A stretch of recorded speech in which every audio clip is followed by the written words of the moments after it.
What's happening, folks? Back with another reaction, back with another lucky dip. And this is another one provided by Chafic. And this is one from 1978 called Ask Me to Dance by, is it Hieronymus Dick or Dick Hieronymus? Dick Hieronymus featuring Sassy Alan. I especially enjoy the name Sassy Alan. So, okay, given that it's the late 70s, given the title, and given a number of tracks that Chafic has sent me are in the disco realm, that would be my expectation. I'm amused a bit by the cheekiness of the title because you're asking someone to ask you to dance. You could just say, hey, do you want to dance? But apparently the dynamic they want is the other person requesting a dance from them. So there's a bit of playfulness, I think, to the title. I don't know either of the artists, nor do I think I've ever heard the tune. Of course, I could be mistaken, but on the surface of it, I don't think I've ever heard this, so let's give it a listen. This is Dick Hieronymus. I almost said it the other way around again. Dick Hieronymus featuring Sassy Alan, Ask Me to Dance from 1978.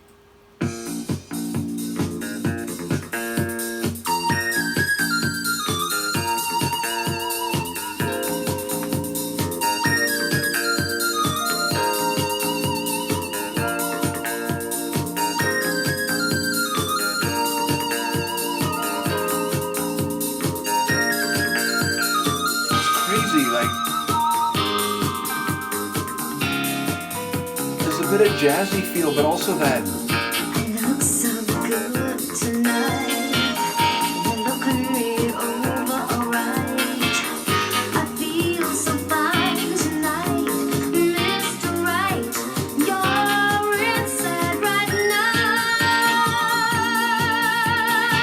Come on and ask me to dance. Come on and ask me to dance. Why don't you ask me to dance?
another fun tune, and one where we get, I mean, I guess it's not a full elaborate story. We don't know what happens after this dance, but we do get a bit of a prologue as well as what's happening currently, meaning he did eventually ask her to dance, and she's very glad he did, and he's very glad that he did as well. But we also know that she was, looking at him, maybe just across the dance floor at the club on that night, maybe on a longer timeline, maybe she had seen him around, but she's convinced that he's Mr. Right, and she wants him to feel her heat, and she knows he's been looking her over, so there's a bit of the dance of seduction happening as well as the physical kinetic dance. And then sonically, it's fascinating because, as I said, in a way, it's a straightaway disco tune, and yet it has a bit of a jazzy feel. Some of the instrumental elements are sort of smooth and mellow, almost improvisational sounding, and then there's this big synth riff which sounds a bit more 80s. It's, very celestial and high and electric, or what's the right word? Not digital, it's analog, I have no doubt, but it's a very electronic sounding synth riff, so in a way it sounds a bit different than the type of sounds I have come to know in disco, including in tracks that Chafic has sent, where, whether you're talking arabesque or dolly dots, there's, often strings and there might be guitar and so on, but less commonly do I think of a very electronic sounding synth riff. So this one had a bit of a blend of flavors, even as it was in most fundamentally a straightaway disco tune. And again, there's a playfulness to it, there's a lightness to it. It feels like the kind of track that might be in a fun montage sequence in a 70s movie, meaning a sequence in the movie when things are going well and the protagonists are getting along with each other, maybe before a big misunderstanding or some problem that comes before the eventual conclusion or restoration of good feeling. So it feels like the kind of track you'd expect in the middle of a movie when people are getting on well and, meeting each other on the dance floor. So yeah, a fun tune, a playful tune, a tune that tells a chapter, seemingly, a small part of maybe a larger story. And I especially enjoyed the male vocal when it came in. Obviously it was less pervasive than the female vocal, which was leading the track, but the male vocal had a bit of that, a bit of flair to it, so I enjoyed that. Once again, shout out to Chafic and other people who've been following these Lucky Dip reactions. Let me know what you think, and I will see you next time. Peace.